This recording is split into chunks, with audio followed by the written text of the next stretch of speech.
Happy Spring Day. Welcome everyone. Good morning, good afternoon, or good evening. Welcome friends from around the globe. Thank you for joining us live today for MAI's webinar, Mastering Microsoft Word. Save time, reduce cost, and increase quality in the publishing workflow. I think so far this year, this month's webinar has drawn the biggest. We have 69. A majority of you is publishing in English, but we have participants in this webinar who publish in French, in Spanish, in Portuguese, Arabic, Afrikaans, Bangla, Bahasa Indonesia, Ukrainian, Burmese. If I missed out on your language, let me know through the chat window. Of course, our friends in the Philippines are doing that unique combination of English and Tagalog called Taglish. So welcome everyone. This is Ramon Rocha from Media Associates International.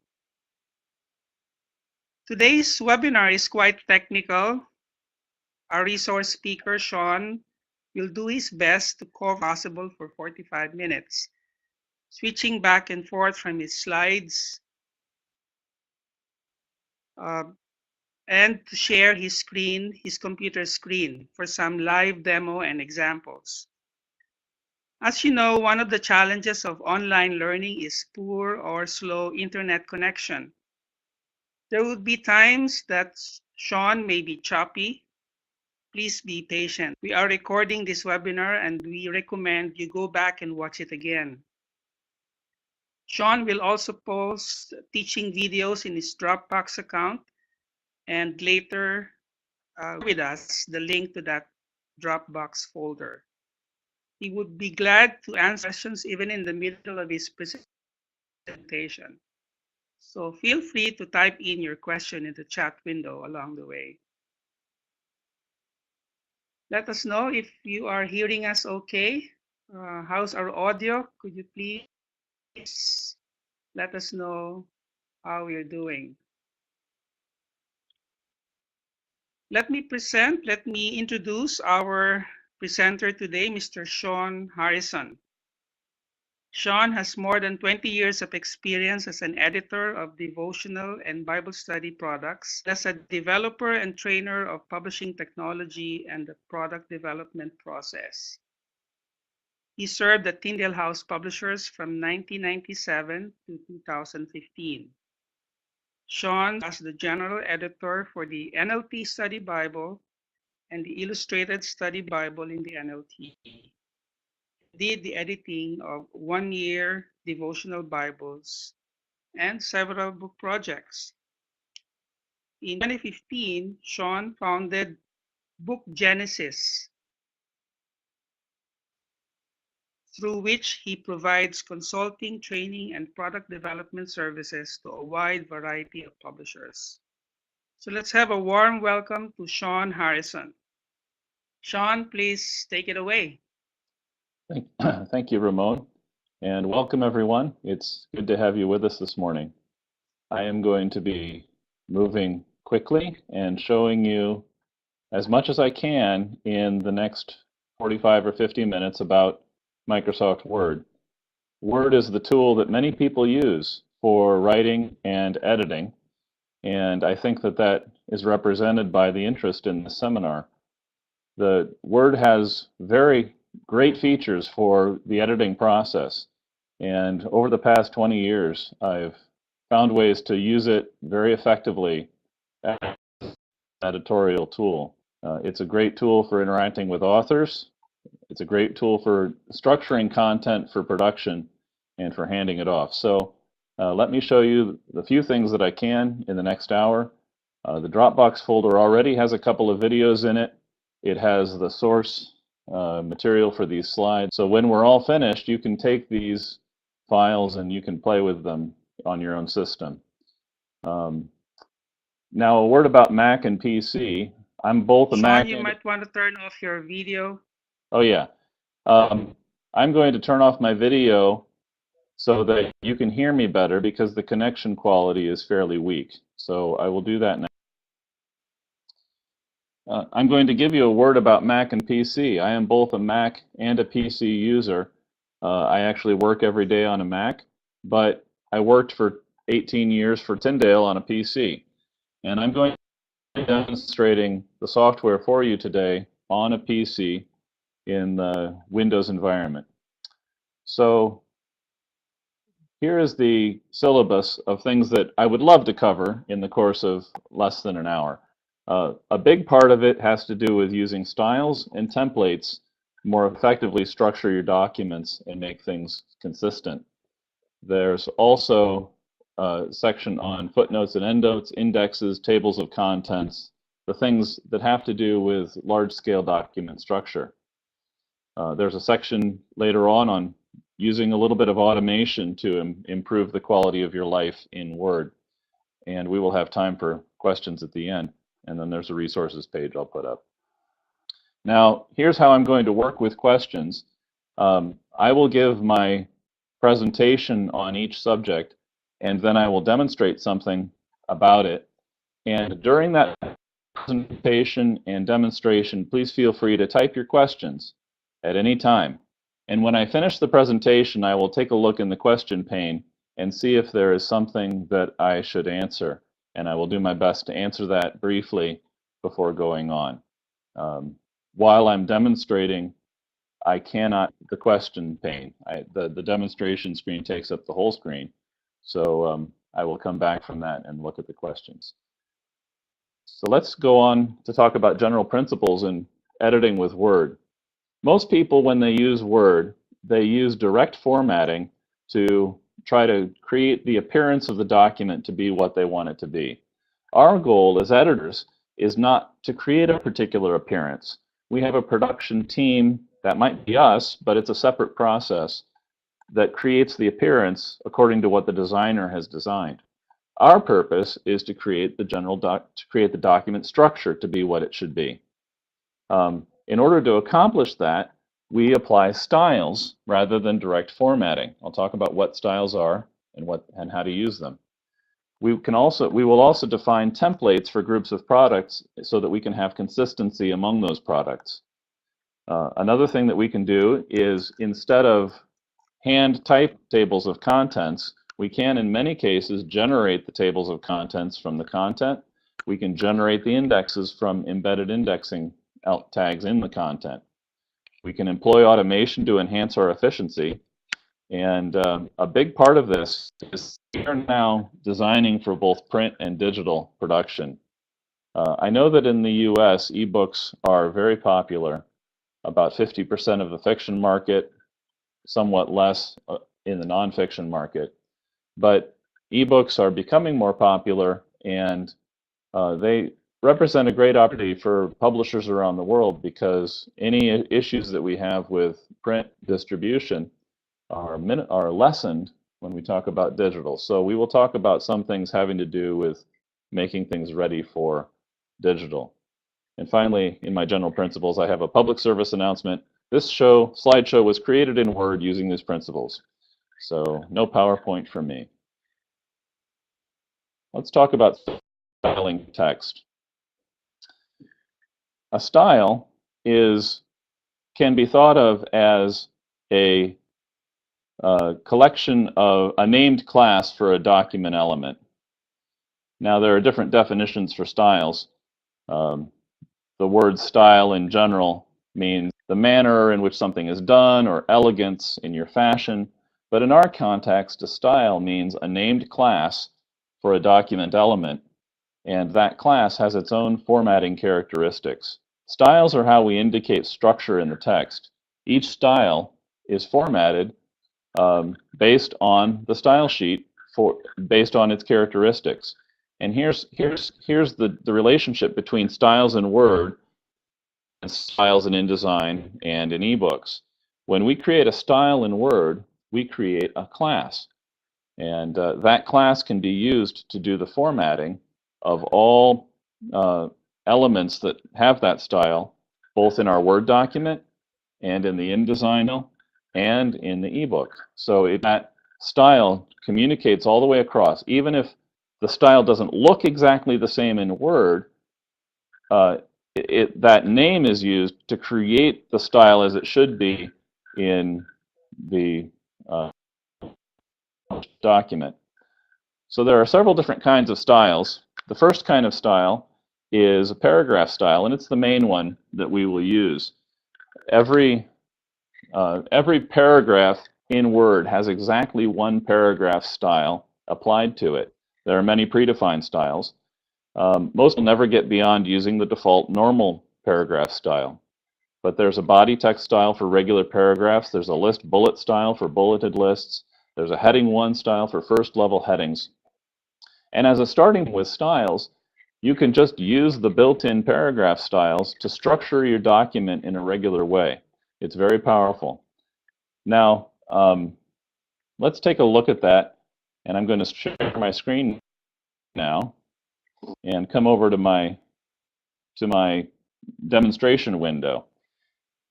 Here I have the slideshow open, and in the course of this demo, I'm going to be doing a few things to start converting this slideshow from a slideshow into the beginning of a manuscript for a book. So we will do things with the presentation that help me with that process. When I work with styles in Word, there are a couple of things I like to do in the interface. I like to be able to see what styles are being applied to any given paragraph, and I like to make it very easy to apply a style to a paragraph. So the two things we will do is, first of all, we're going to switch to the draft view mode and show the styles on the left. The way to do that is to go to the View tab, click Draft Mode, and you'll see on the left here the styles listed on the left. Now, if you don't see that list, you have to go in and make that area greater than 0. The way to do that on Windows is to go to the File menu, Options, Advanced, Display. Options are down here a little ways. Advanced Display options here. Style area, pane width, and draft and outline view 1.5 inches. Anything more than 0, you'll start to see those styles listed.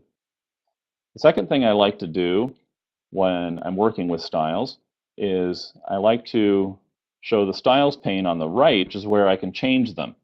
So the way to get to that styles pane is to go to the Home tab.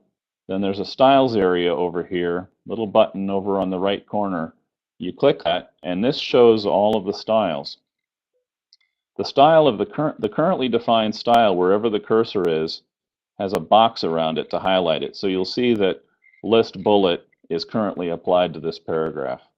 Now you can use that pane to very easily change the style of a paragraph. So for instance, we have list bullet is a first level bulleted list style. List bullet 2 is a second level, and if I click on that, then we get it at second level, and you see it's nested down inside of the others. I don't actually want that to be list bullet 2, so I'll switch it back. So we have a heading 2, which is a second level heading. We have a body text. This is just a regular paragraph. We have a list, more body text, another heading 2. My scroll is a little bit too jumpy. Sorry. We have a code block, which I'm using for these definitions in a monospaced type, and so on. So the purpose of these styles is to help you as the editor to see what we call structurals of the content. That is, the meaning of the content is conveyed. The meaning of the content that is conveyed by the structure of the content. For instance, you need to be able to see as the editor the difference between a chapter title, a first level text heading, and a block quote. You don't need to see these document elements in the same font or size as it will be printed in the production process. All you really need is just to see the distinctions. So you can use a typeface for the body You use the typeface for the body text. It's whatever you want to use for editing.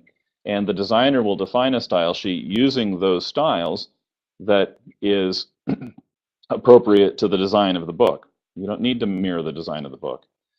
The other thing is that the production process requires a lot more distinctions than you do as an editor. And in the editorial process, wow, I need to just not use that scroll because it's too jumpy. In the editorial process, you just need to have that are meaningful for the meaning of the content. For instance, here's an example.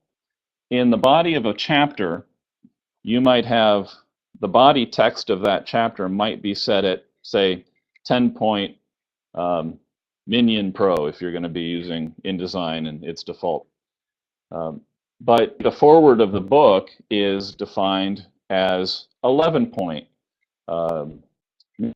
Myriad Pro. Maybe they've decided to make the front matter a little bigger and sans serif rather than serif. For that, InDesign needs a separate style, but you don't need a separate style because it's the same thing to you. So what you need to do is simply define the body text, define the list bullet, and let the production team translate that into the context in which they are going to be doing that. That's their job every single day. Okay, so I have found it useful in now before we go on, I have more to say about graph styles, but I need to introduce you to the concept of templates before I go on and say more about styles, because templates are an important place to put the style definition. So we're going to define a new style. We're going to change the definition of a paragraph style. But before we do that, let's transition to talk about templates for a minute. And before we do that, I'd like to see if there are any questions. So far, so good. Are any of you used to using styles in your workflow?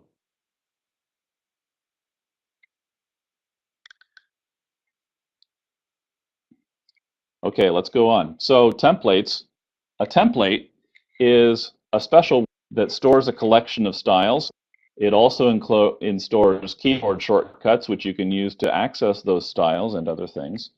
And it can store scripts that refer to a particular to the documents that use that template. So a template can be attached to a document. In fact, every document has weight attached to it. There is what's called a normal template, which is the default template. And the template is just a document, but it's a special document that becomes sort of the base document behind a set of regular documents. Templates are a really powerful feature in Word, and they're very useful to help ensure consistency across multiple documents and multiple products.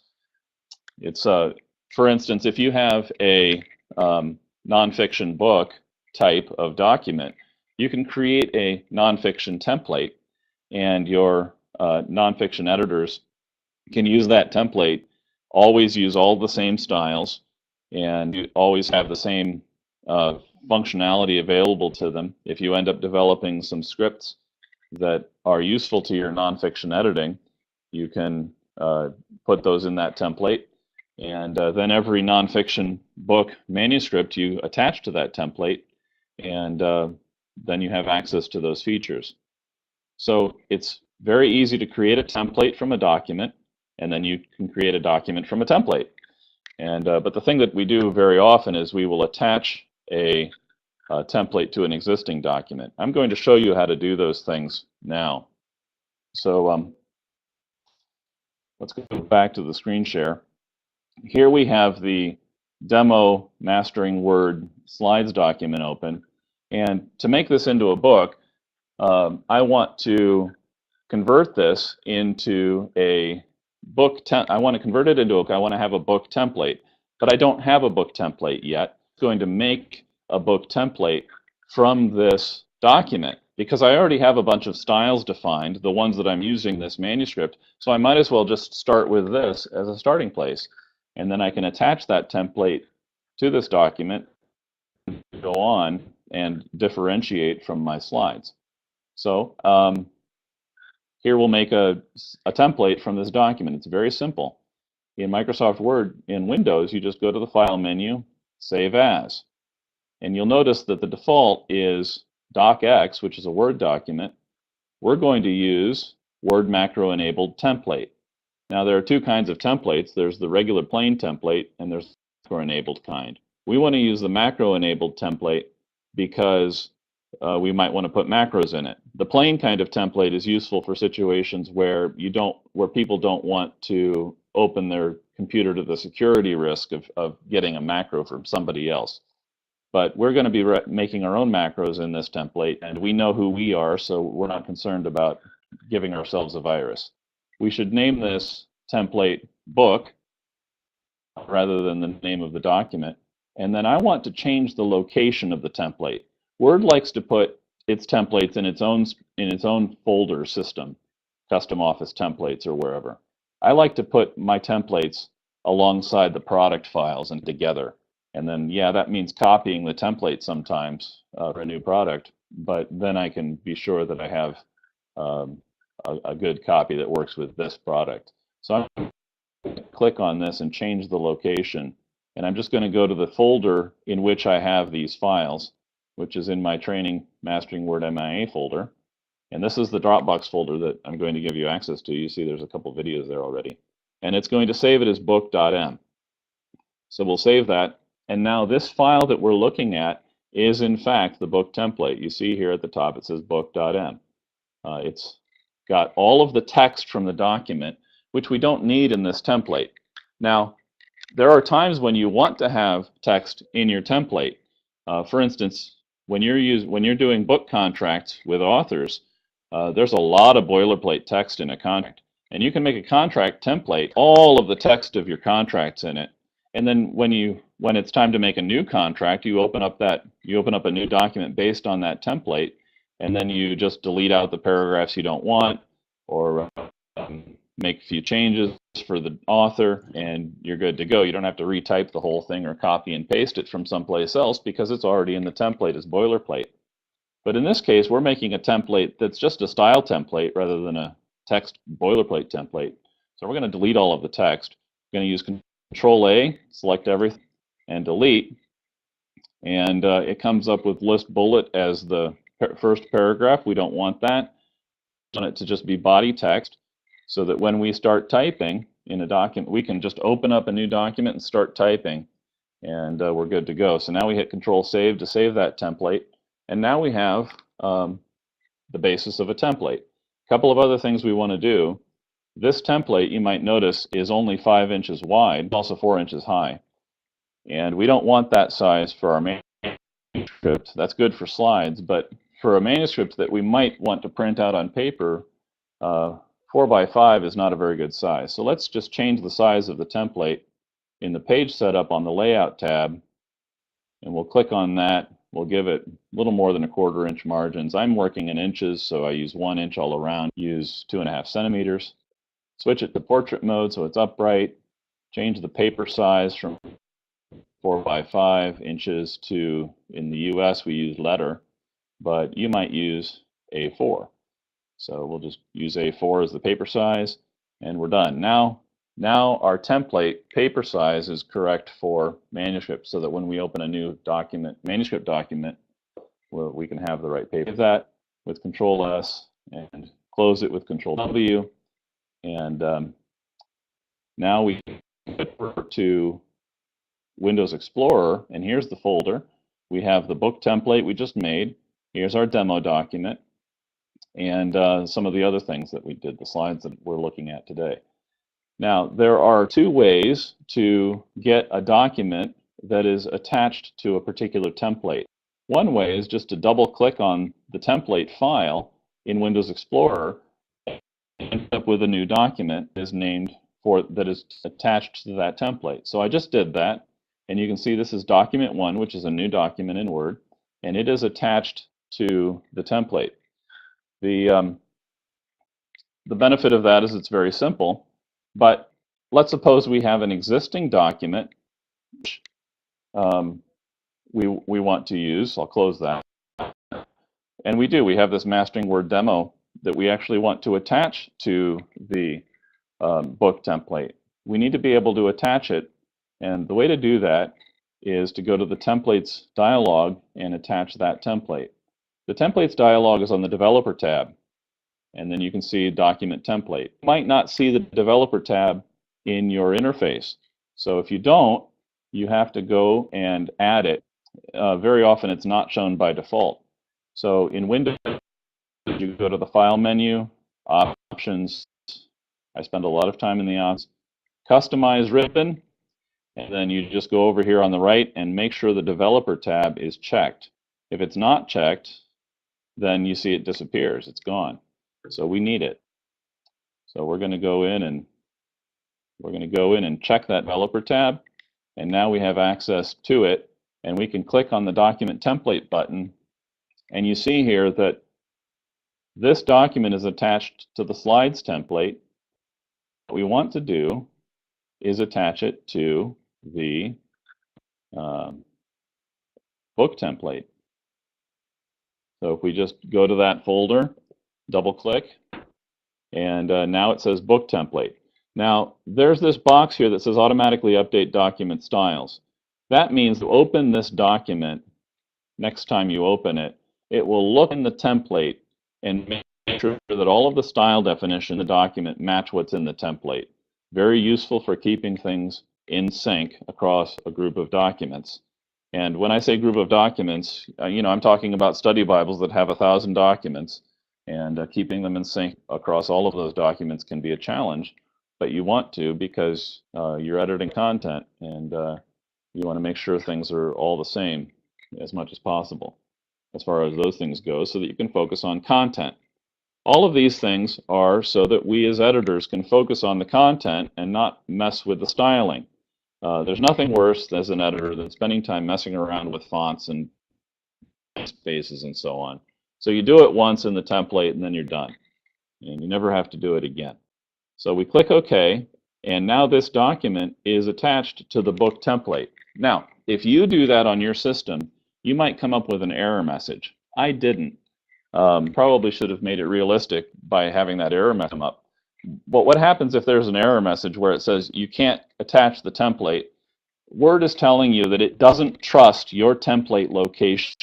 It only has a few trusted folders, and it turns out that Word trusts its own locations more than it trusts your locations. It trusts itself more than it trusts you. So if you get that message, you have to go over to where else but File Options, and go into the Trust Center, and go into the Trust Center settings, and then Trusted Locations. And you'll see here that I have C Users SAH Dropbox as a trusted location. I just double-clicked it, so it brought up this dialog. And I also have subfolders of this location are also trusted, which is checked. So with that in place, it now will trust those files, and that's why I didn't get the error message. So you would just need to location, add the location of all of your project files, I would recommend, just all of them, and check this subfolder of the location and click OK, and then you will have that trusted. Now if I click OK, it's going to give an error because it already has a copy of that. So, but if you do it for a new one, then you'll have your project folder's location, your project folder, and you can have your file the template in your location because you trust. So so that's how you can create a template from a document, and we created a document from a template, and we attached the template to our Mastering Slides demo file. Let's go ahead and re-show the style pane on the left so we can see what's in place. We're back to the draft view. Now we're ready to do some things where we're going to change this document and the template underneath it. But before I do that, I just want to see if there are any questions. There's plenty of opportunity to ask questions, so please feel free. And no questions, so we're going to go on. And I'm just going to keep steamrolling here along and get as much done as I can. And feel free to ask your questions at any time. So we're going to create a new paragraph style. And that paragraph style is going to be called chapter title. In my slideshow, you'll notice that I used words built in heading 1, heading 2, and so on for the structure of the document, which is great. Works great for many standalone documents. But in the context of books, I like to have styles that represent the structure of the book a little more closely. So we're going to create a chapter title style, and we're going to make that style based on heading 1. Now, this general principles section would be a chapter. So let's make a chapter style title. Sorry, let's make a chapter title style here, and we do that by going into the styles window. Everything about styles is available here, and we click this left-hand button, New Style, and we're going to type the word chapter. It's a paragraph style rather than something else, and we're going to change it from heading 2 to heading 1 as the base style. Now, heading 2, you notice we've got that style 26 points. Heading 1 is a little bigger. So then we're going to change it back to 26 points. We actually want it to be smaller, just because that's how I want it to look. Now, you might be asking, why am I making it heading 1 rather than heading 2? What difference does it make? And here's where we get to something very interesting about styles. And I want to show you in the paragraph, well, I'll stop by saying that after you've set up what the style is going to be and what it's based on, you can also say what the style for the following paragraph is going to be. That's a really useful feature, because when you're typing a manuscript, this would be great for writers, because they can tell it, we're going to type a chapter title, and then the next paragraph should be just regular body text. When they hit return, it'll go to body text automatically at that point, because they've told it the next paragraph should be body text. Very, very powerful feature. Unfortunately, most authors don't know about it, so they use their multiple character turns and their direct bold formatting, and that's about as far as they get. So it's up to us editors to do this. Now, you can apply font formatting here, paragraph formatting here, but there's also in this dialog, there are options for all different aspects of the style. We're going to look at the paragraph tab only, because there's something that I want you to see, which is that you can see the line spacing and all of this is fine, but this line here where it says outline level, very important and very useful. Heading 1 is hard-coded in Word to be at level 1. And level 1 in the book is things like the chapter title, part title. Say chapter should be nested down inside of part. Well, in some way that's true, but in terms of format book, you have the part page, and then you have the chapter start, and you can treat them both as level 1 in your outline, and that works just fine in my experience. So heading 1 is hard-coded to be level 1, and you can't change it, which is creates an annoyance that we will have to overcome in a few minutes, and I'll show you. When we make the chapter title based on heading 1, chapter title automatically inherits this level 1 outline level. And the outline levels are useful for both for creating the outline in Word, but also for automatic tables of contents, and also in the ebook production, if you were to use the Book Genesis software that I'm developing, then levels are used to create the actual sections of the book, and to split it up into sections internally in the ebook, which is something that's useful for you. So we've set chapter title to be based on heading 1. Now, at the bottom here, there's a toggle between only in this document or new documents based on this template. The reason I didn't create the new style earlier is because I wanted to show you this. I wanted to encourage the template by moving the toggle over to this side. And now Word makes you do this by hand every single time. There's no way to tell it, always put it in the template, unfortunately. But if you do this, then it changes the definition and adds the style to the template. So that the next time you make a chapter file, you will have the chapter title style. If we hit Control Save now, it'll ask us, do you want to save this just to the template? Yes, we do. We always do.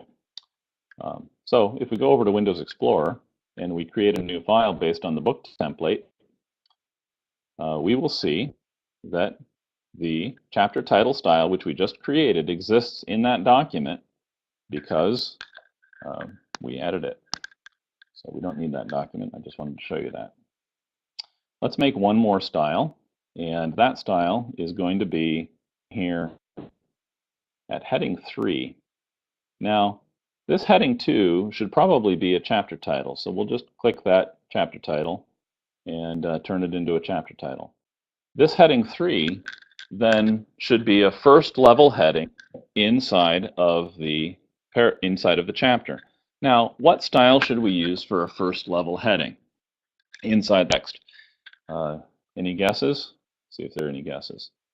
First level heading, you'd think maybe it should be heading 1, right? Well, there's a problem with that, which is that, as I told you earlier, heading 1 is hard-coded to be level 1 of the outline. But we're using level 1 for part titles, chapter titles, preface titles, the main sections of the book, essentially. And we can't tell heading 1 to be level 2, which would be the first level heading inside the document. So we could just use heading 2, which currently is styled this way, but there's a different approach, and I'm going to recommend that instead of using heading 1, 2, 3, and 4 in your books, you make a different set of styles that has a different name, and you use those to avoid confusion. Because you could use heading 2, 3, but somebody's going to think, well, heading 1 should be the first level text heading, and they're probably right. So I like to use the names head A, head B, head C, because that avoids confusion completely. And most of the time, for most styles, I like to use Word's built-in styles as much as possible. Keeps things simple. But in this case, there's a reason to make your own style, because you're overcoming something that's annoying about Word, which is that they've hard-coded these style names. So let's make a new style based on heading 3. And we're just going to, we didn't want to do that. We wanted to get the new style. And we're going to call our style head A. And let's say based on heading 3. And then we'll go over here into the paragraph styling. We can't change line level yet. The next paragraph we want to be body text, so that when we type a return at the end of the heading 3, it'll be a body text, not a block text, a body text. New documents based on this template, click OK. So now we have our head A style, and it's applied. Now to change the outline level by that style, and now we can go in to the paragraph section, and it lets us change this to level 2. So put that in the template, click OK. Now we have a head A. Yes, we'll save the changes to the document template. That is our first level text heading, and we can save a lot of confusion in that way. The other thing you can add to the template is keyboard shortcuts for particular styles. It's very useful to be able to use a shortcut. In the case of Word has built-in shortcuts, heading 1 is Control-Alt-1, heading 2 is Control-Alt-2, heading 3 is Control-Alt-3, and so on. What we would like to do is have head A be Control-Alt-1. We're going to replace heading 1 with head A on the keyboard so that we can use it. So let's go back into the Modify Style by, if you didn't see that, you go right next to the style, click down arrow, Modify, and then you go to the Format key, and you save the changes in book.m, not in normal, and then you put the cursor here to press the new shortcut key. Then you just hold down Control-Alt-1 and hit Enter, and it changes it from Apply Heading 1 to Apply Head A. Close New Documents based on the template. OK. Control-S. Yes, we save the changes to the template. Now, when we hit Control-Alt-1 for our first level heading, we get Head A. You see how that just changed to Head A? So those are some of the things you can put into a template. And if we were to go now and create a new document basis template, and we start out, hi, this is the first paragraph, and now we want to put in a heading, we can hit Control-Alt-1, and it has applied Head A. This is Head A. I hit Enter. This is text. Should be there. So you can see how the template makes it possible to have very consistent formatting across all of your documents. We're going to close this. We don't need it. And go on.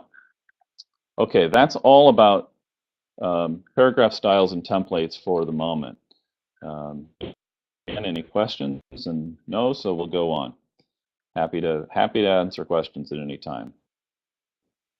Let's talk a minute about a couple of different kinds of styles. I'm not going to spend a lot of time on these because most of what you need to know is already covered, but I will talk a little bit about character styles. Characters, just as every paragraph of text in Word has a single paragraph style attached to it, every range of text, every character of text in Word has exactly one character style applied to it. A few are predefined, just like with paragraph styles. So the default, every character has a character style applied to it. If there is no other default character style, it's called default paragraph font. Now, in using bold font formatting, you could use the strong character style, which is built in. Instead of using italic font formatting, you could use the emphasis character style. Or you could create character styles named bold and italic if you wanted it to be that way. Now, why do this? Okay, why not just use direct bold and italic and so on? A couple of reasons. First of all, the designer might not want to use bold typeface, the bold setting of this type of the text typeface. Let me say that again. The designer might not want to use the bold setting of this typeface for to indicate strong text or bold text. The designer might want to use the semi-bold setting or the black setting, but the typesetter won't get those if they have direct bold font formatting. They will get the bold setting. So it makes it a lot harder for the typesetter. This is one place where you can do something very small and simple that really helps the typesetter out a lot. And so you can, because it's very easy for the designer to say strong text or whatever your character style is named should be semi-bold, or maybe they want to use sans serif instead of serif type for the bolds. I like to do that sometimes. Text be serif type of some kind, Minion Pro say, but for the bolds I kind of like to have a bold sans serif, Myriad or something. It's really nice to be able to do that. Similarly, sometimes the italic would be a different typeface. It wouldn't just be the italic of this font, but they might. So you want to give them that flexibility, and it's really easy to do. Second thing is that a second use is that you can use a character style around a non-default language. Let's suppose that your books are mostly in French, but from time to time you have a sentence in English. It would be really nice if you put an English character style around that text. In biblical studies, we always have Greek and Hebrew here and there, and we always use a character style for the Greek and Hebrew text. Because for two reasons. First of all, especially with Hebrew, but also with Greek, sometimes you need a different font to represent that text. You can't just use the text typeface and get Hebrew out of it. The thing is that the ebook can say, you know, that Hebrew class, that Hebrew style, that should be understood as being the Hebrew language. And that's really useful for the forthcoming and very important developments in what we call accessibility. Now, I have an article on my website, bookgenesis.com, about digital ebook accessibility. I would encourage you to read it. It's an important thing that the world has awakened to, that basically ebooks have to be usable by people who can't see them. That's kind of the short summary of it. And so we have to do things to make sure that they can use it. And one thing we can do is make sure that every bit of text in our book has the correct language assigned to it. And a character style is a very easy way for you to make sure that happens from the beginning of the editorial process. So let's just work with bold and italic for a minute. Very simple way for you to change to using strong character style. Usually in Word, when you hit Control B, you're going to end up with just direct bold font formatting, which we have now. And what we can do is we can add, what we want though, is let's say we're going to use strong instead of bold. The strong character style is here. What we can do is we can put a keyboard shortcut by modifying the strong style. Go to the Format button, shortcut key, add to, now you could add this to normal, or you could add it to your book file. I'd say you add it to normal, do it everywhere. But put the cursor in the press new shortcut key, hit Control B, hit enter, excuse me, and now every time you hit Control B and add to the document to the template, add to the template, every time you hit Control B, you're going to get the strong character style rather than direct bold formatting. That's a very simple way for you to teach yourself to use character styles, and you're making your typesetter's job significantly easier, but not just easier, less error prone.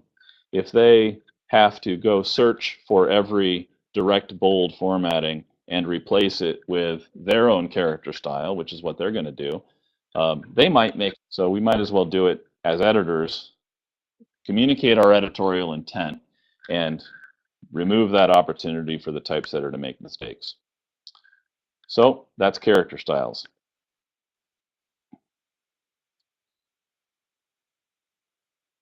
Word also has list styles. You can create a multi-level list using a list style.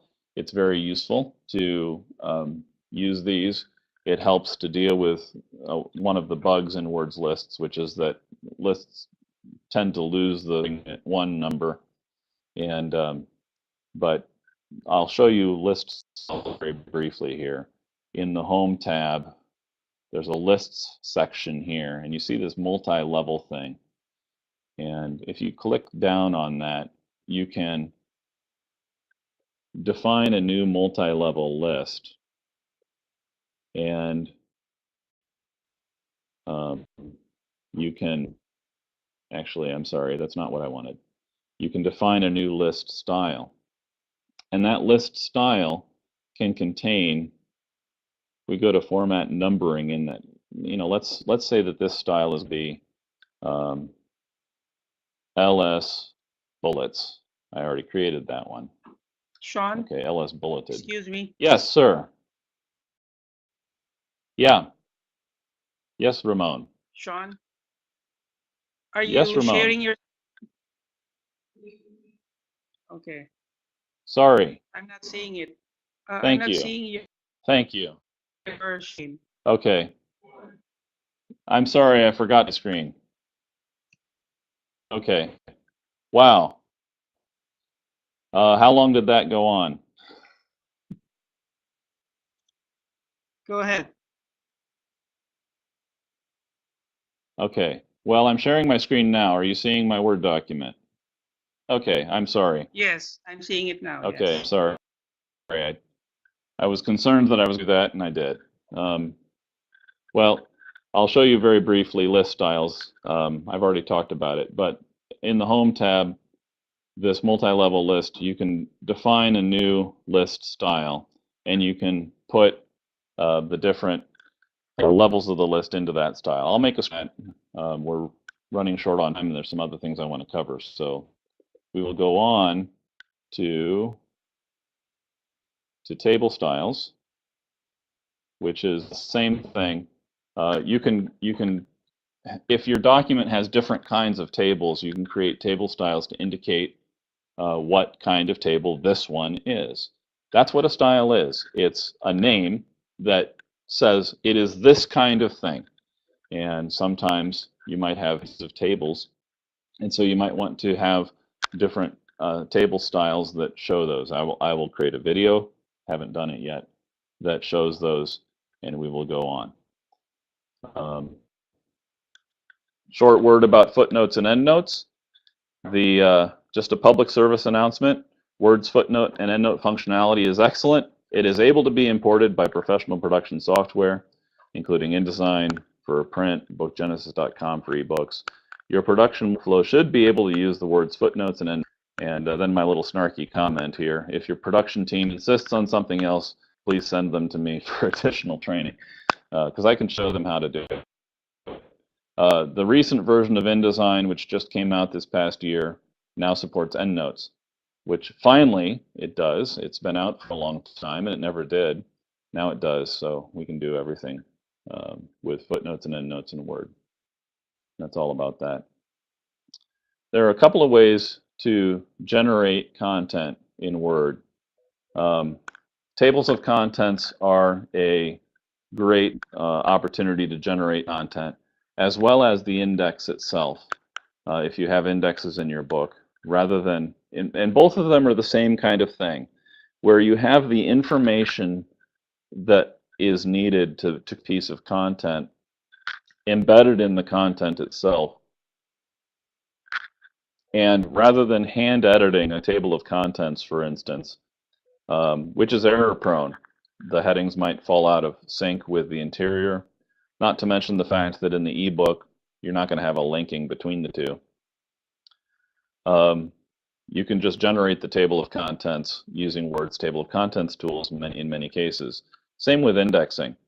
Most publishers still will send a book to indexing after the book has been typeset. And it is much, much better to do the indexing before typesetting in Word. Word's indexing tools are fantastic. You can do multiple indexes, and then you can generate the index and have all of the index entries linked into the correct location in the text.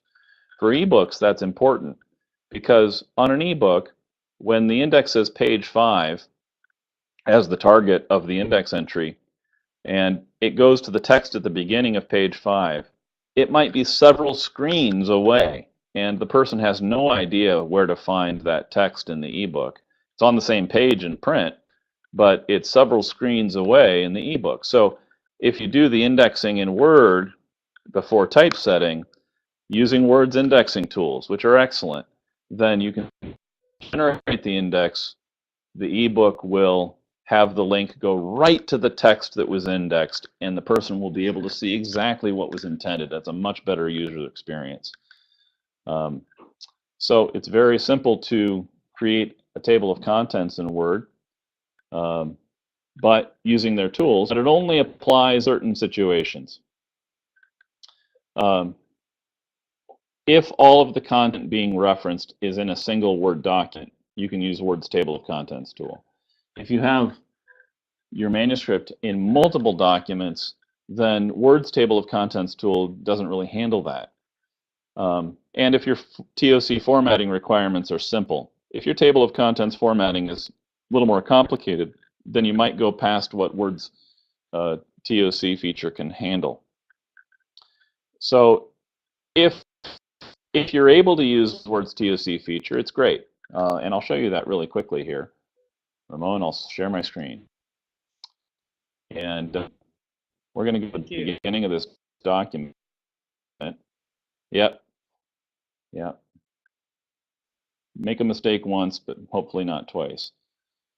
And you'll see this shading on this text. I've actually already got a TOC here.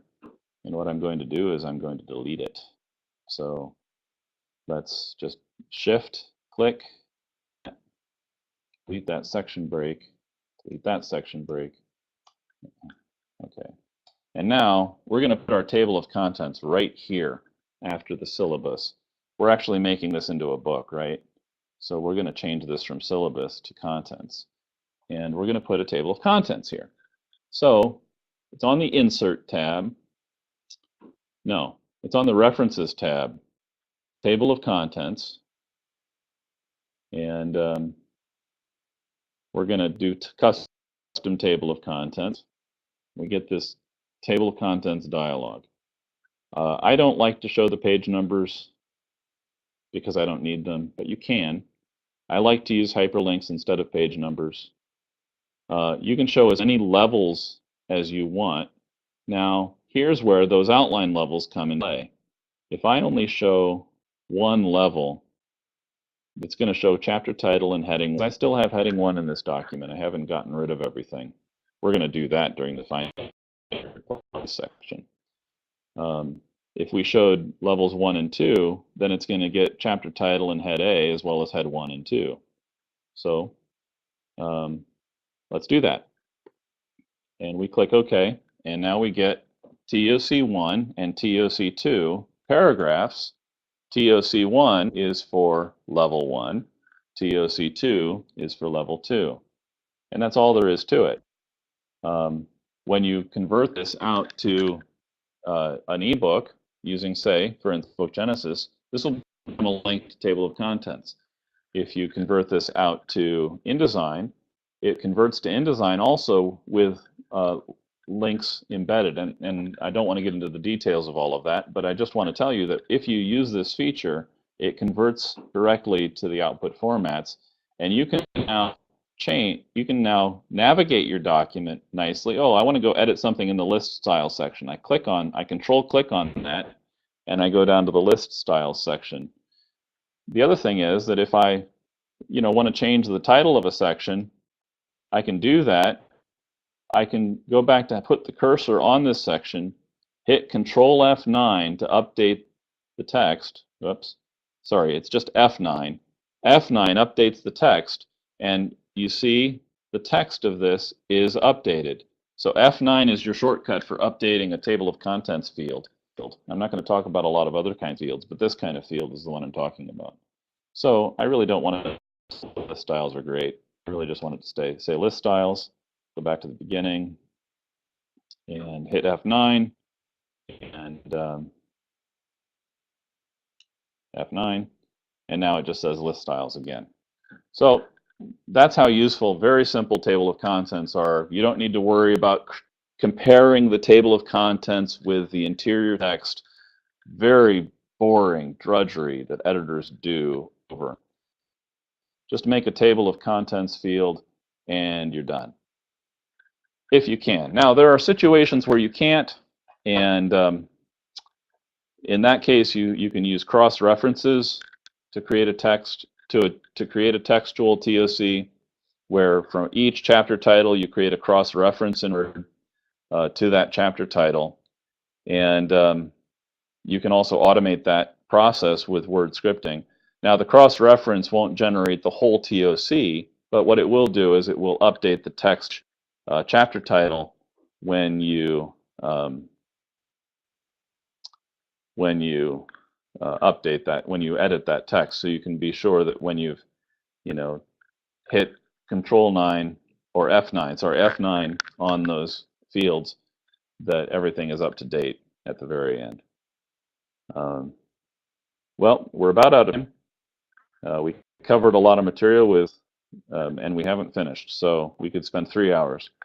I won't show you word indexing tools. In the last few minutes, I'm just going to show you a couple of things about how to automate drudgery in your life. And many of us became editors because we like writing, and but we never were able to escape the drudgery of that everyday cubicle because we're editors. We live in that drudgery. We delight in that drudgery.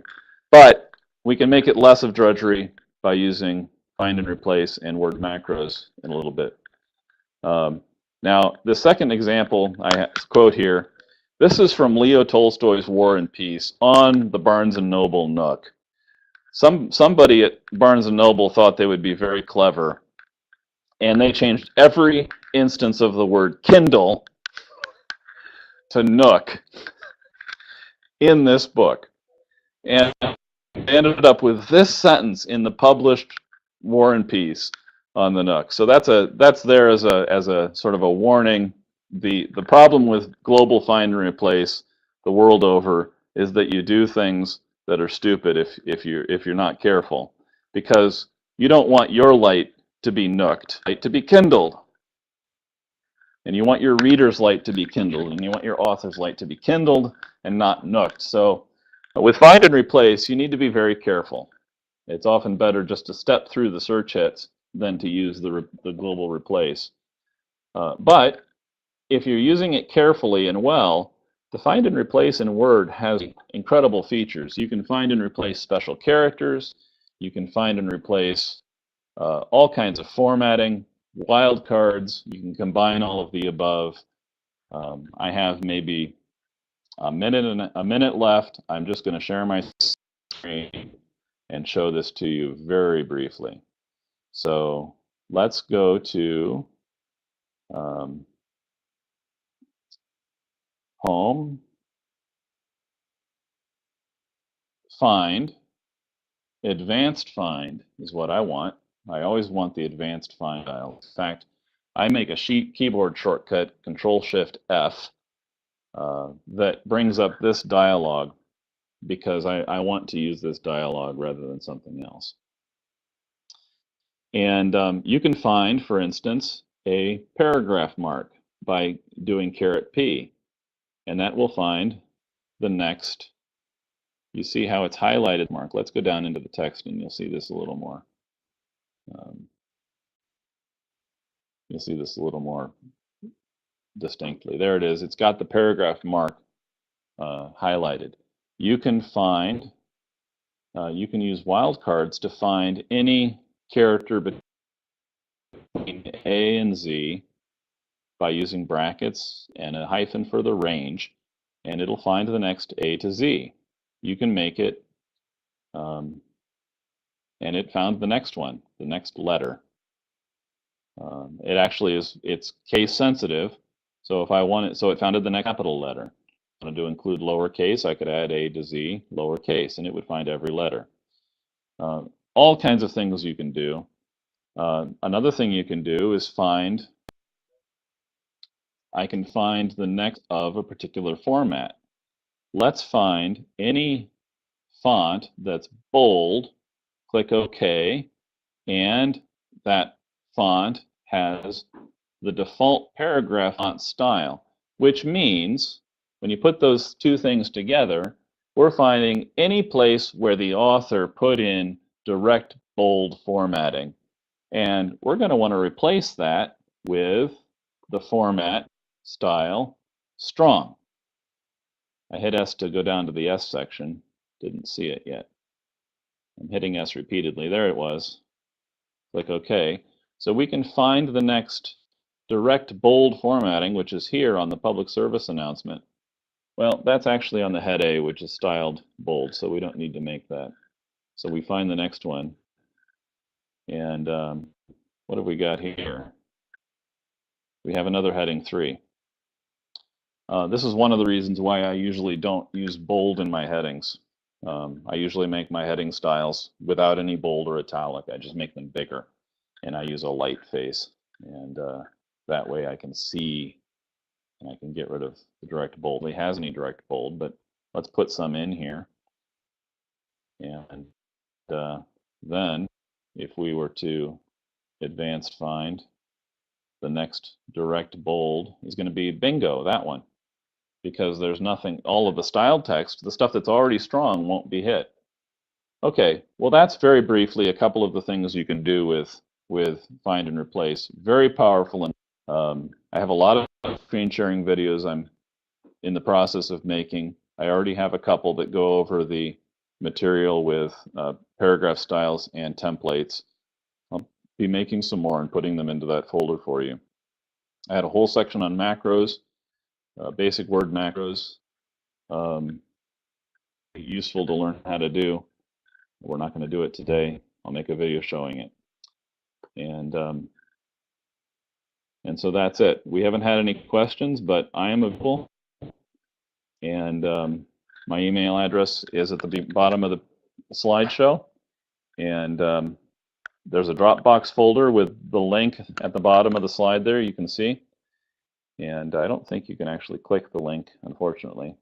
You can use bookgenesis.com to convert a word to an ebook, early beta state currently. And you can make accessible ebooks is my article on accessibility, which I encourage you to read. And I think that's all for today. So be in touch and we'll talk more soon. And thank you for me today. Thank you, Sean. Again, just to... Okay. Well, good morning and afternoon, everyone. We ran through the 1 hour session earlier, where I covered many things, especially focused on editors. Please feel free to watch that recording later on. Right now, I'm going to just give you a few things that would be most helpful to your authors, your writers, and that will have to do with having a template for your Word documents and using a few paragraph styles. And I'm going to do this a little bit differently from the material that I did in the session. I'm going to start with a blank document. In the session, I used my slides template, my slides document as a starting point for everything, which was an interesting way to handle it for editing. But for writing, it's more to the case that we would start with a blank document and start writing. So we'll do it that way. Again, as we said earlier, the general principles are... You share your screen. Do you see the slide? Do you see the slide here? I'm still on the slide. So yes, yep, I see so the slide. I'll just talk about that for a minute. So again, the general principles are that in Word we have the opportunity to create documents that communicate their structure, not just their appearance. And we use styles to do that rather than direct formatting. And we can create a template, which is a document that contains a group of styles. So a style is a named class for a document element. So the chapter title will be a style. A regular body text paragraph will be a style. And a list will have a style. So let's go. I'll go ahead and share my screen. And give it just a minute so I can work on that. Okay. And so I'm going to open a new document. And I like to see two things, excuse me, when I'm working with styles. First of all, I like to see the style pane on the right, which you get on the Home tab with the styles. The second thing I like to show is I like to show the document in draft view mode, which is on the View tab. And in draft view mode, you can see what the current... We're not seeing... Is it showing? Excuse me, Sean, we're not seeing your screen yet. Interesting. Are you seeing the screen of Sean? Okay, maybe now. Oh, now I can see it now. Janet? Okay. Are you seeing the screen? Yeah. Yes. Okay, thank you, Ramon. We're going to open a new document. Control N does that nicely. And we will, when I'm working with styles, I like to see two things. First of all, Home tab, the Styles section if you click this little button on the right bottom corner, you can see which styles are being used in the document. The second thing is that in the View tab, if you show the document in draft view mode, you can see which paragraphs are being used for the current paragraph or for each paragraph of the document. And so if you don't see this area, you have to go to the File menu under Options and then the Advanced Options, then scroll down to see the Display and Style Area, Pane Width, and Draft and Outline Views, something more than 0. I like 1.5 inches. It's nice and wide. So then you can see the paragraph style. So let's suppose we're an author and we want to make a chapter of our book, and this is going to be chapter 1, and the chapter is going to be called. Now, if we're a typical author, we're going to go over to the Home tab. We're going to change the size of this type to 20 points and something like that. That doesn't communicate anything about the structure of the book. It's all direct font formatting. Instead of doing that, we're going to create a style called chapter title, and we're going to use that for our chapter title. So I'll undo that, and what we want to do is have a new style. We're going to call this chapter title. We're going to make style based on heading 1, and the reason for making it based on heading 1 is because heading 1, there's a document outline, which is actually very useful for authors. To outline your book, you can use the document outline in outline mode. But we want the chapter title to be at level 1. Heading 1 is at outline level. So we will make the heading 1 style, and we'll set the style size to be 20 points because that's what we wanted. And we click OK. And now we have a chapter title. And this communicates something about the structure of the book. Now, when we hit return, it's got another chapter title. That's not what we wanted. We need to modify the style, which we do by right-clicking next to the style name. And we can tell it the style for the following paragraph is going to be body text. So that when we hit enter, now we can start typing. And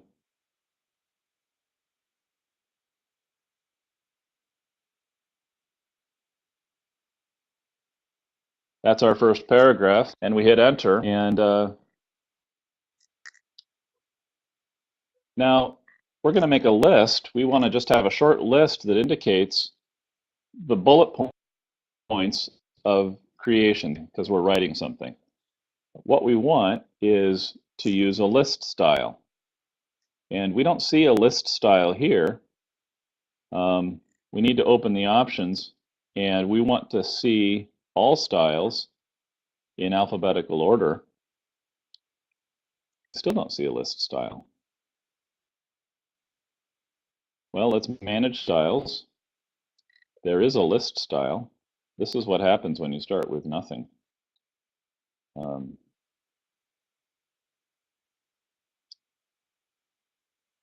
We want it to show a list. In the Home tab, there's a multi-level button, and we can define a list style here, and we're going to call this LS bulleted. And we're going to, please excuse.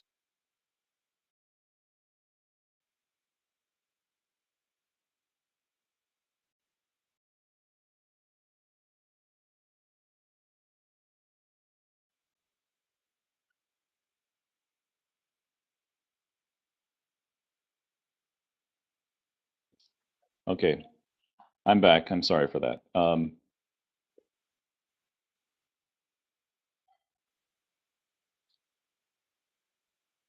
what we want is to have a list. What we want is to have a new style that's called list bulleted. And we want that style in the numbering section. We can select to have any kind of bullet we want. Click OK. And now we can have a bulleted list. And what was the first thing God did? Light and darkness. And then the next thing he did, you'll notice that the next style is list day and night, and earth and heaven. I think I might have gotten these in reverse order. And then sea and land, or no, sun, moon, and stars, and so on, etc. Now we're done with the list. We can go back to body text, but it's not showing up in our list. What we want is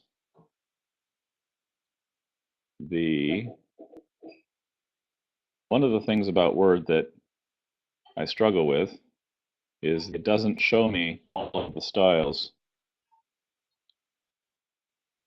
And even when I tell it to,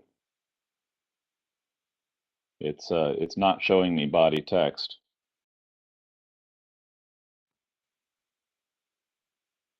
At the end of the day, what we want is to have a body text style, but that style already exists, and Word is not showing it to us.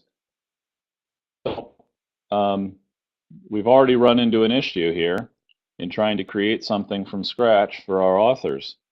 Word is not helping us with it, and the solution, of course, is to get a template set up for authors to them so that everything is all set. As we were doing earlier with the slide demo, we had all of the styles that we used all set up and ready to go in that template. And so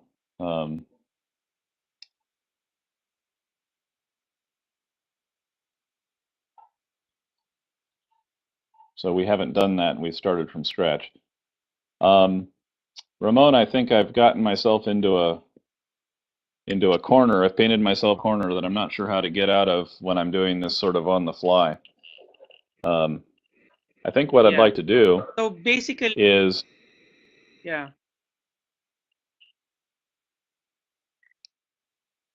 if I were to show the existing document with the existing template, that's not going to help the author starting from scratch. It's also not going to help the editor who's starting from scratch.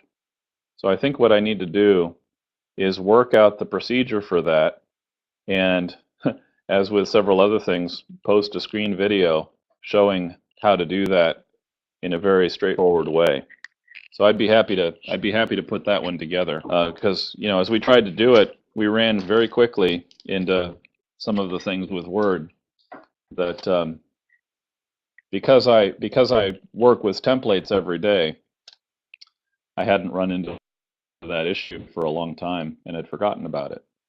I will say that a template, I haven't defined it yet, it's just a Word document, but it's saved in a special format, and it's a Word document that can be attached to other Word documents, and that Word document can have styles and other things. So let's take our beginning document here, and we're going to save this as a template because we can start working with it as a template. So that's just File, Save As, and we're going to do it in the let's try again. File, Save As. We're going to save here, and we're going to save it as, instead of a Word document, we're going to as a macro-enabled template, because we can add some templates, we can add some macros to it. We're going to call this manuscript to encourage authors to use it. And we're going to put this template in our project file rather than in the location Word gave us, alongside the book template we made earlier and the slides template I made the other day. We're going to save that template, and now this template is, this file is manuscript.m, which is a template.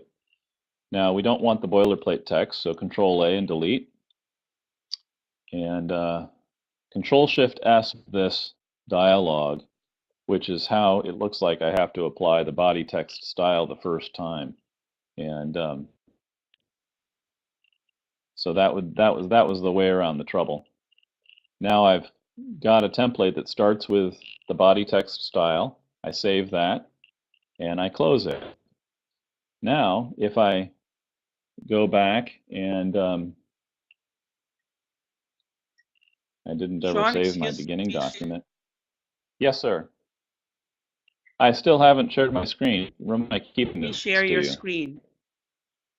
Okay, here it Yes. is. Let's go back.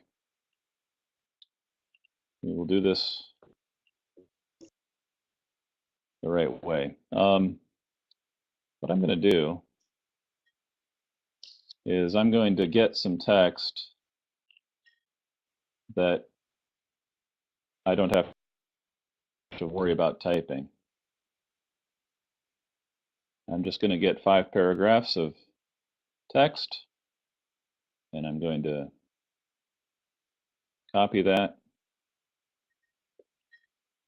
and I'm going to put this in. I'm going to pretend that I just typed this as an author.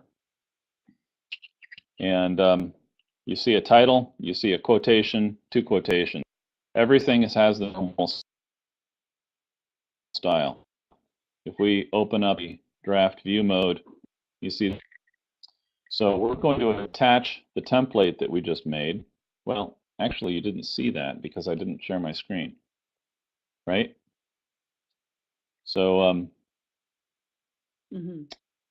yeah, so we're gonna make the template again in a minute. So what we want for the title is we're going to have to make a chapter title style. We're going to have to, and then we're going to make an epigraph style, and then we're going to use body text for the rest of this. And so starting again, call it chapter title. It's a paragraph style based on heading 1, so it's first level of the outline. And the next paragraph is going to be body text, and we're going to click OK. We're going to call this, we're going to save this document in our project folder as Lorem Ipsum doc. And now this paragraph has the chapter title style. And you'll notice it's nice and large. It took something like the size from that we were making it from. Next paragraph is going to be an epigraph. So we'll make an epigraph style. It's going to be a paragraph style. Let's give that style a little bit of an indent. And styles based on body text.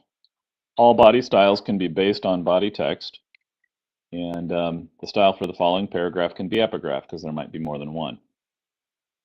And so then we click OK, and we apply the epigraph style. Now that's text is bold. We don't graph style to be bold, so we're going to modify that style to be not bold by unclicking that bold. You can access some of the formatting characteristics of the style here, for both the font and the paragraph. You can also access more detailed versions of some of the same things here. For instance, in the font tab, you get everything about the font. So it's going to be a regular type.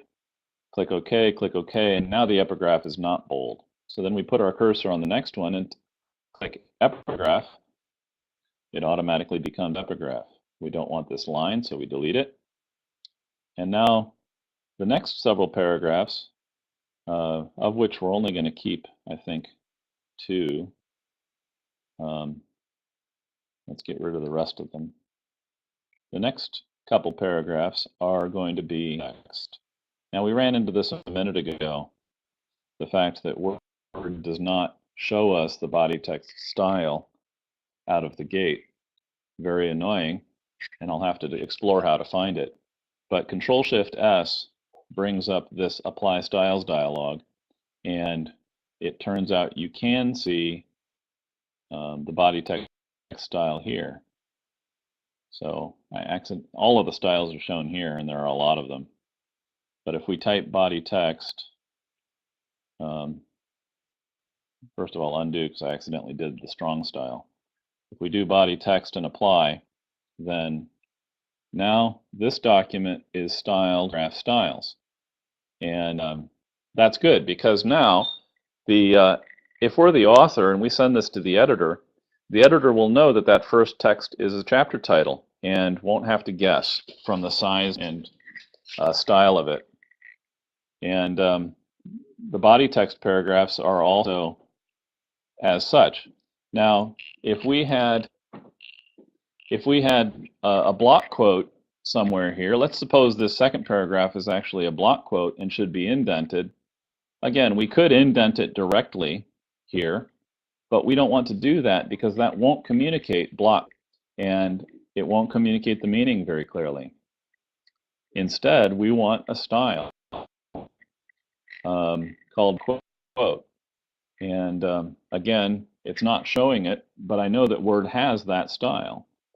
Maybe it doesn't. Yeah, quote. It has a quote style. And if we click that, then it'll make it a quote. Now, we might not want our italic and centered. We might want our quotes to be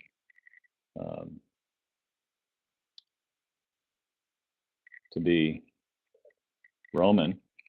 So if I hit Control-Shift-S and modify, then we can get rid of the italics. We can get rid of the centering. We can go to the format paragraph and give this, well, it already has a 6/10 of an inch each side. And now it's indented nicely as a quote. And on we can, using the body text style for text means that the default is there are no indents, and even in a book, and there's space between the paragraphs. Now that's normal for the web. In a book, the book tends to indent each paragraph except right after a heading and so on. As the author, you really don't need to worry about that. Just use body text as it is, and you can make a very nicely, cleanly styled book that the editor can work with. Well, that's styling. Now let's talk about the template. Seeing my screen, you can take this existing document with its few styles, and you can make a template out of it. So let's do that. Go to the File, Save As, and here we get the option to say manuscript, and it's going to be a macro-enabled template. We don't want it in Word's template location. We want to put it in our own template location, which will be our project folder here that we're using. We're going to replace the one we made a few minutes ago while you weren't looking. And now file is the template, and there's a lot of boilerplate text that is in the template. And if we made a new document based on this template, it would include that text. We don't want that. So we Control-A and delete. And the first style is going to be body text, which is what we want. So that if someone opens a new document, creates a new document based on this template, they will get the styles we've defined and everything, all the formatting ready to go. Two ways to make it based on a template. The simplest one is just to go to the template in Windows Explorer, find it, double click on it, and it will create a new document. This is a new document based on that template. And if we show the styles, that first paragraph is body text because that's how it was defined in the template. And we can start typing. This is chapter 2. We can put a chapter title. We can put the chapter title style on it. It gets the formatting.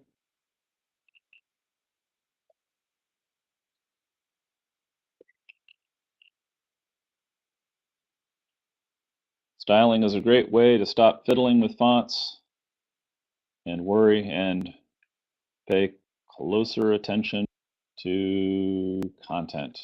Okay. So now that document, we can save it in this folder as chapter 2. And now we have 2 documents. We have that lorem ipsum document and we have this document, which are based on the same template. And you can continue to work, you get all of the same styles, and you can turn in a book that has the manuscript very consistent way. You're going to make your editor's job a lot easier. And the communicate, even more than making their life easier, you're going to make your life easier because you won't have to worry about how do I space this thing out each time? Where do I put the tabs? You're going to be fighting Word when you do that. By using styles, you don't have to fight Word as much. You don't have to think about formatting very much once you get used to it. And it's just a matter of clicking the correct style in this pane, and then off you go. So I think that's a good overview of styles and templates from the author's perspective. And I'd be happy to answer any questions about that. Yes.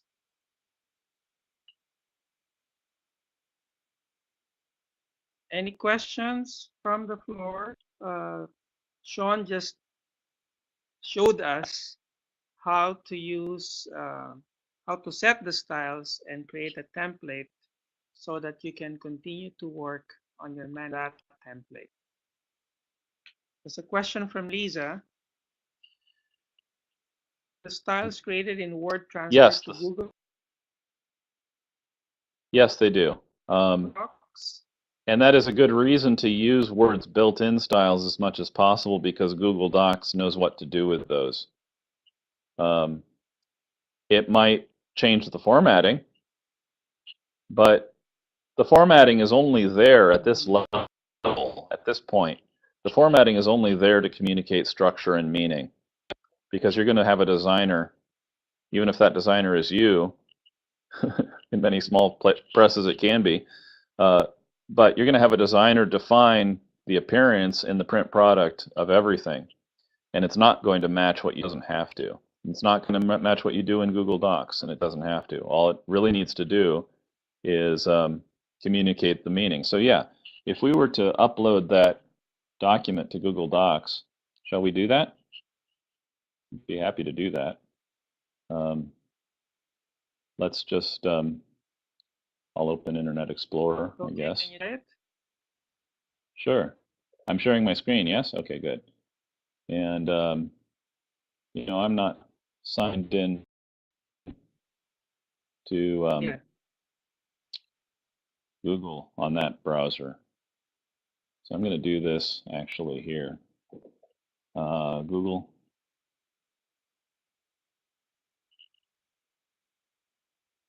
So I'm signed here. And I'm going to have a what? Google Doc. Yeah, Google Docs even has templates. But I don't know much about that. You know, that's not what I wanted to do. What I want to do is upload a file. And I'm not a real hand with Google Docs, and frankly, but I know how to do it this way.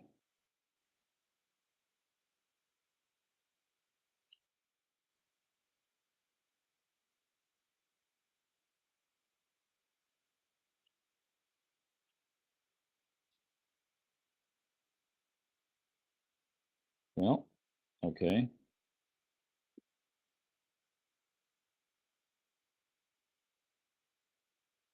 Here we are. That's how I do it. So here's the folder to, you already knew how to do this, but I didn't. a document. I'll select the file from, good. You'll notice I switched from Windows to Mac, but my file is there. Yay, Dropbox. So if I choose that file, it's uploading it, and it's open now. And what I have here, it didn't know what to do with my chapter title style. It didn't know what to do with my quote style. So I guess the answer is very limited. I suppose if we had styled something with heading, that we found out.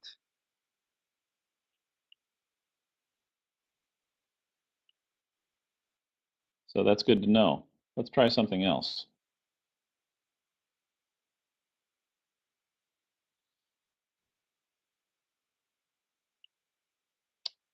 Let's try using the styles that Google Doc knows about.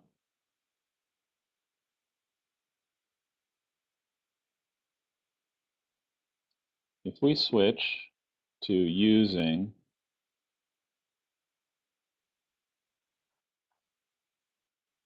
instead of using chapter title, if we use title and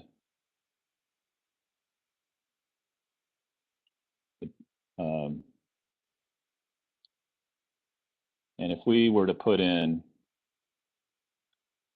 a heading 1, saved that, and then if we were to up that document,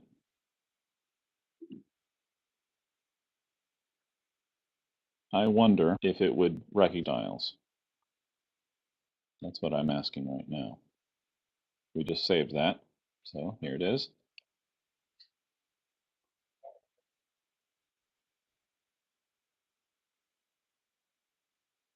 Yes, it recognized the title style.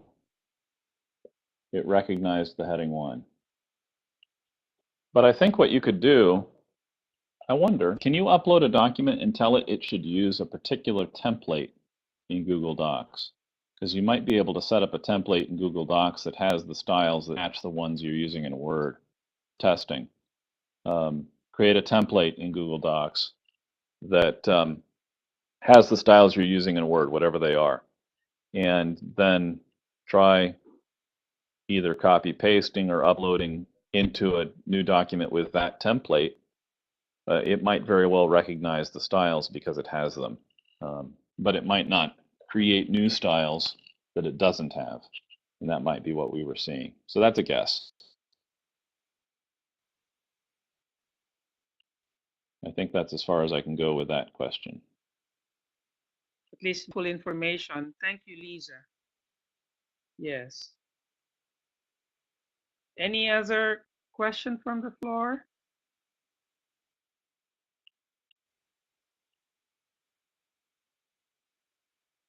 So that's helping the authors to create styles, okay. choose styles, and create a template. And so what you can do as editors, work on their and I'll just keep it here, Ramon. The tip for editors is if you want to help your authors begin to use styles, create a template with the few basic styles you want them to use and send them that template and have them open that template and put their manuscript into new documents based on that.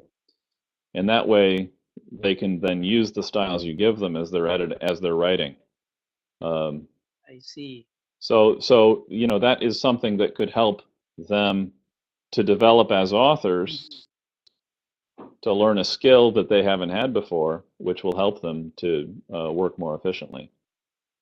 Because once you don't have to worry about formatting all of the time, just because styles are so much easier once you've got a handle on it. your mind can on what you're writing about, and goes a lot faster. Yes, some authors have very messy manuscripts. Yes, I know. Most of them do. So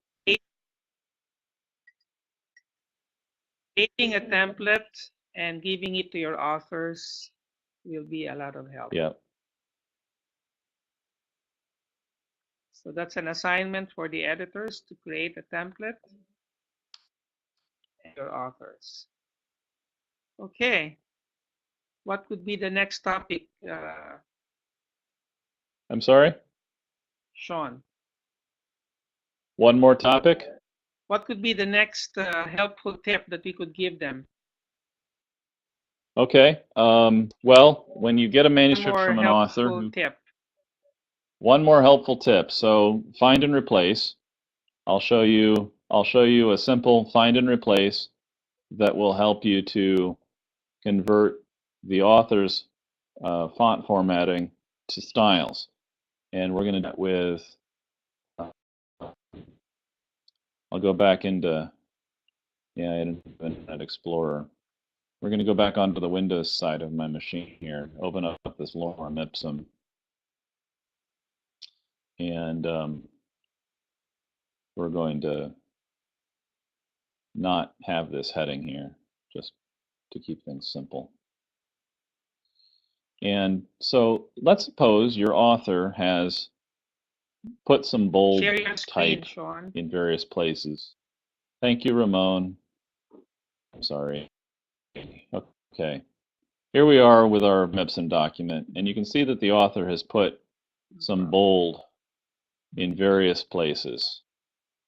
And this is direct bold formatting. But what you want, no, it's not. There we are.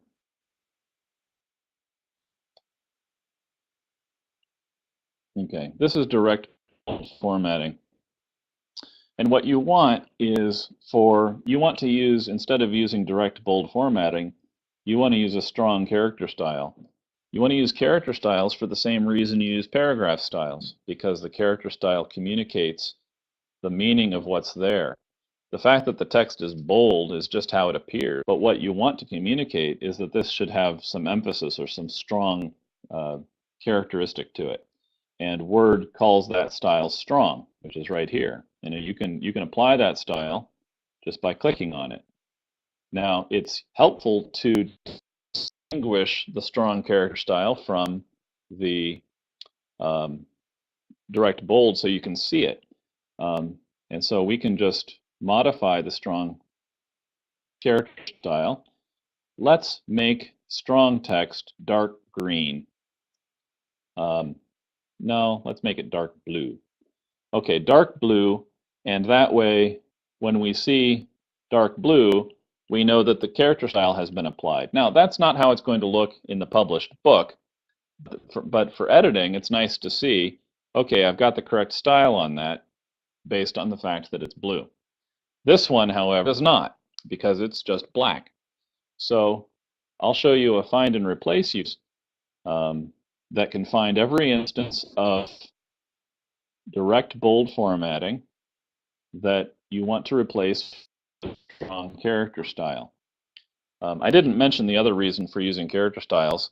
Very straightforwardly, the typesetter might not want to use the bold version of the text typeface for strong text. They might want to use the semi-bold one or the black one or a different font.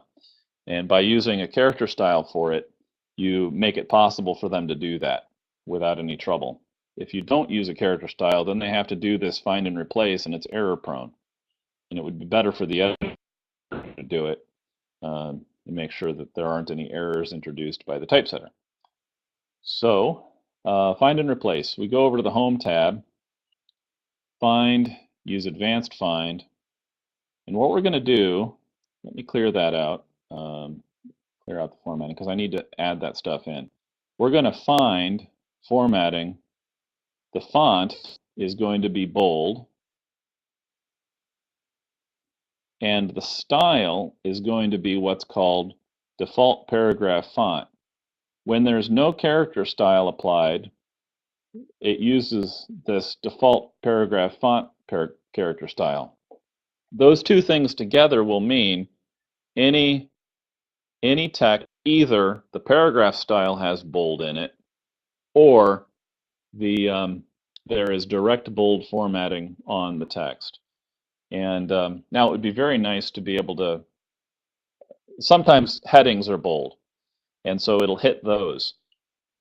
So I like to make all of my heading paragraph styles not bold for this reason, so that I can find bold default paragraph font text, replace that with, again, I've already set this, but the way I did that was format style strong, and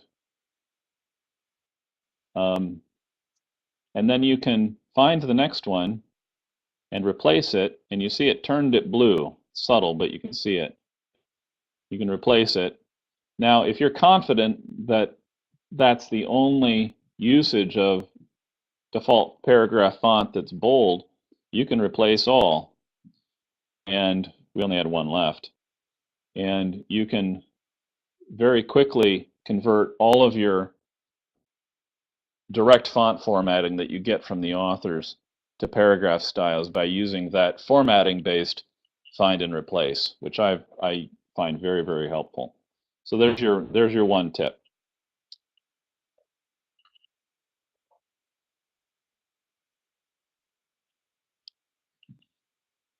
Okay. I'll give you a second tip. I'll give you a second that's tip. A find and replace. I'll give a second tip, Ramon. Okay. That is to take the strong character style, click Modify, go to Format, Shortcut key. I've already done this here.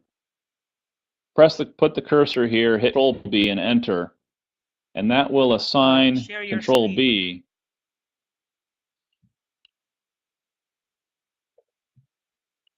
Okay. One more time. Go to the strong character style, down arrow, Modify, Format, Shortcut key, Control B, Enter, and that will assign Control B. I already had it done, but that'll assign Control B to the strong character style, so that when you hit Control B, it applies the character style rather than direct bold formatting. If you put that into the template that you send to your authors, when they hit Control B, they will be applying the strong character style rather than bold font formatting. You might want to either, make it black so that they don't know they're doing that, or just tell them we made that a character style and it's blue to communicate that it is a character style. I like the communicate more option rather than try to trick them into doing it. But it's up to you how you do business. The bottom line, though, is that if you put Control B on the strong character style and Control I on the emphasis character style, then you and your authors will automatically start using those character styles instead of italic font formatting. Now, one thing about character styles is they can't be stacked. You can't have strong and emphasis on the same text. It's either strong or emphasis, whereas with Word font formatting, you can have bold and italic at the same time, but you really shouldn't. And it's actually a good thing for your publications if you separate them. So that is adding shortcut keys for font format for character styles.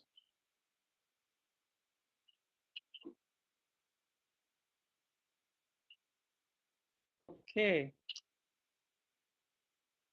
We hope you got that tip. Any other question from the floor?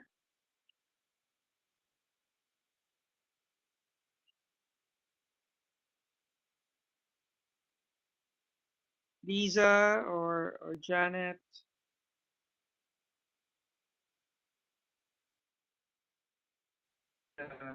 the recording so you can review.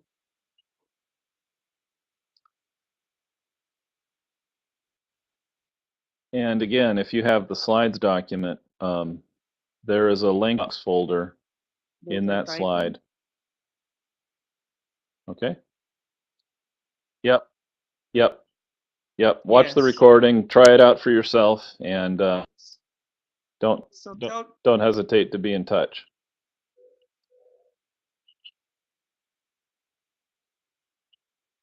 Yes. So the resources are here. Yeah, so, you know, it's a good question, Lisa, about being overwhelmed. You can take these steps. If you know how to make a template and set it up so that the paragraph styles that you want to use are available, you can show people how to open the style pane, or you can send them to my Dropbox folder link where there's a little 3-minute screen video that I made on using paragraph styles that'll give them what they need to get started. And you give them the template that's already put together, and you say, just use these styles that are open here on the right in the styles pane. Most people very quickly understand, you know, chapter title means chapter title, body text means body text. It's you can baby steps. If you put Control B and Control I into your template, assuming they're on Windows.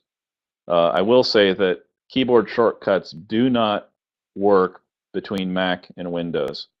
So the temp if you're going to distribute it to both Mac and Windows users, either don't put any keyboard shortcuts into it or make 2 versions of the template, one for each platform. Unfortunately, that's how it is with Microsoft Word. The keyboard shortcuts are not really able to be in a cross-platform template. Okay, well, yeah, you know, there are ways to convert a Word document to HTML very simply, and one of them is to go onto bookgenesis.com and load your document in there, and you can get an EPUB out pretty quickly, which is HTML and CSS inside of a zip file. And so you can use that file for any kind of online publishing, and the paragraph styles all become paragraph classes, and class isn't for it anyway, but in Word it's called a style. And character styles all become span classes, which is the same idea in an HTML context. So yeah, it makes a huge difference if you use styles in Word, because you can get those classes into the HTML files very directly, especially through a tool like bookgenesis.com, which, you know, full disclosure, is my own product.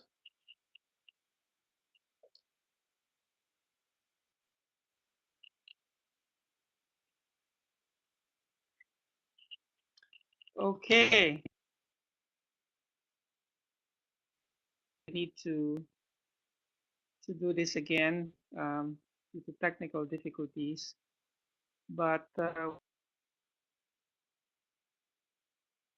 we have provided videos there in your Dropbox. Yep, and more to come. And those won't have the same technical difficulties, because once you have video, you know, it'll play nicely. And they're going to be MP3 or MP4 format, which is pretty universal.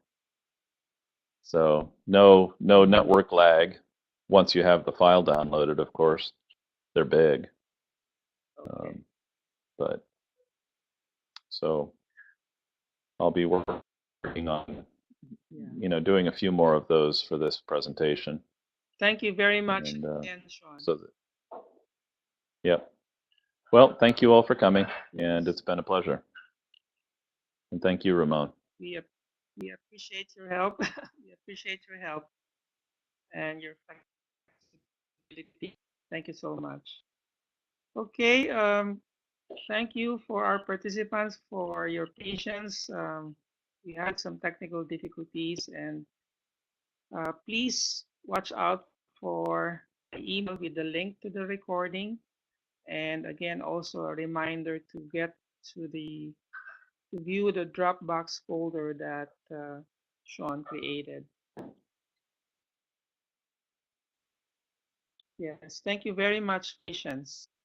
And again, thank you so much to Sean for sharing his expertise and yeah, for serving MAI contacts in this way. Sean, are you coming to Lit World? Well, I would be glad to. You and I should talk about that a little more. I would love to be able to come. Yeah, yes. So we would like to thank everyone for joining, and we would like to invite you to come to Lit World 2018 in Singapore, October 28 to November 2. Reminder that the early bird deadline is on June 15. So if you want to save on the registration fees, please go to our web.org and register Lit World before June 15. So we hope to see you all at the Lit World 2018 in Singapore, October 28 to November 2. Also, our next webinar is on May 15, your guide to creating a winning book. So we would like to invite you to join us for our next webinar on creating a with Nixon. Again, we would like to plug our latest resource book, MAI resource book, Profit and Purpose, a global publisher's guide for financial sustainability. We hope you get it. If you want to have some templates and some principles on how to keep your publishing financially sustainable. So thank you, everyone, and God bless you all.